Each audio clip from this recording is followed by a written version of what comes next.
Hello friends, welcome to my channel literary love. Video शुरू करने से पहले चैनल को सब्सक्राइब करें और बेल आइकन को प्रेस करें ताकि आप कोई भी वीडियो कभी मिस ना करें।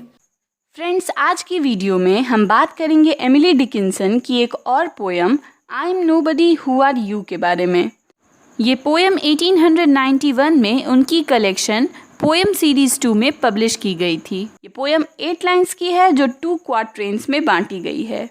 ये पोयम भले ही छोटी है मगर ये एक बहुत ही फेमस और इम्पॉर्टेंट पोयम है जिसमें एक बहुत ही डीप मीनिंग है, एक बहुत ही गहराई है।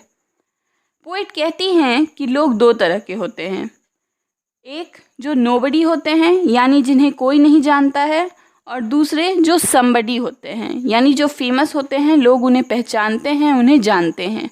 और पोएट खुद को नोबडी मानती है और वो आपसे पूछ रही है कि आप क्या हैं, नोबडी या समबडी। फ्रेंड्स, एमिली डिकिंसन एक अमेरिकन पोएट थी। उनका जन्म 10 दिसंबर 1830 में हुआ था और उनकी डेथ 15 मई 1886 में हुई थी। उन्होंने 1775 पोएम्स लिखे हैं जिन्हें उन्होंने टाइटल नहीं दिया, इसलिए ये सारे पोएम्स के टाइटल उनकी फर्स्ट लाइन को ही माना जाता है। इनकी पोएम्स में डेथ और इमॉर्टैलिटी के थीम्स पाए जाते हैं और इनकी फेमस पोएम्स में because I could not stop for death, I measure grief, I meet etcetera शामिल हैं। तो चलिए फ्रेंड्स, अब पोएम पर आते हैं और इसे लाइन बाय लाइन रीड कर समझने की कोशिश करते हैं। फ्रेंड्स, इस पोएम की शुरुआत एक क्वेश्चन से होती है जो पोएट हमसे पूछ रही है, हम रीडर्स से। पोएट कहती है कि I am nobody who are you, यानी कि मैं नोबडी हूँ, मैं कोई नहीं हूँ, मुझे कोई नहीं जानता, मगर तुम कौन हो।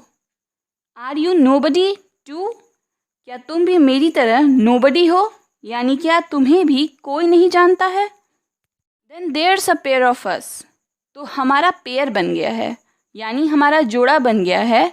दो नोबडी मिल गए हैं और अब हम एक पेयर हो गए हैं, एक जोड़े हो गए हैं।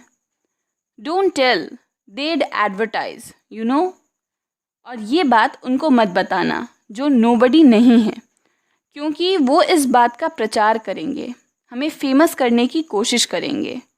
और तुम ये बात समझ ही सकते हो, यानी कि हम नोबडी हैं, हमें फेमस नहीं होना है और इसलिए ये बात हमें किसी को नहीं बतानी है। How dreary to be somebody, somebody होना कितना डरावना है, यानी फेमस होना, लोगों का आपको जानना, ये बात कितना डरावना है हमारे लिए। How public like a frog, और उनकी ज़िंदगी बिल्कुल एक मेढक की तरह है।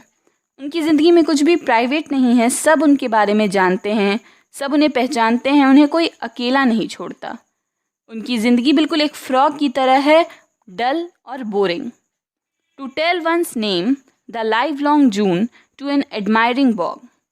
फ्रेंड्स, लाइफ लॉन्ग जून का मतलब है हर वो दिन जब तक हमारी ज़िंदगी है। तो पोएट कहती हैं कि जो लोग समबडी हैं उन्हें अपनी पूरी ज़िंदगी अपने फॉलोअर्स को अपने बारे में बताने में बीत जाती है और वो इस बात का कुछ नहीं कर सकते हैं। वो अपने चाहने वालों की दलदल में फंसते चले जा रहे हैं। बॉग का मतलब होता है दलदल। तो पोएट यहाँ पर यही बताती है कि उनके हिसाब से समबडी होने से बेहतर है कि लोग नोबडी हों। तो फ्रेंड्स, आपका क्या मानना है, हमें समबडी होना चाहिए या नोबडी? तो ये थी फ्रेंड्स एमिली डिकिंसन की poem I am nobody who are you.